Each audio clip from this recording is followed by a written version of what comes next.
Hello दोस्तों, मेरे YouTube channel लड्डू Bajrang hit में आप सबका स्वागत है तहे दिल से।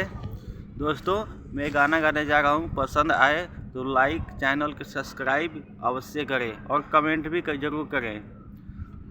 मजबूरी बा मजबूर बनी, घरवा से बहुते दूर बनी, दूर देश में आके चन पैसा ला बनल हम मजदूर बनी, बनल हम मजदूर बनी। मजबूरी बा मजबूर बनी, घरवा से बहुते दूर बनी, देश में आके चन पैसा ला बनल हम मजदूर बनी।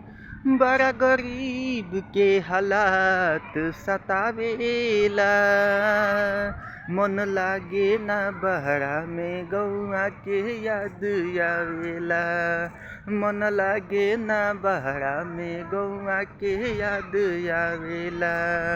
मजबूरी बा मजबूर बनी, घरवा से बहुते दूर बनी,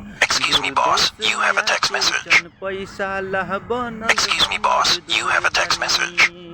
बड़ा गरीब के हालात सतावेला, मन लागे ना बहरा में गौआ के याद आवेला, मन लागे ना बहरा में गौआ के याद आवेला।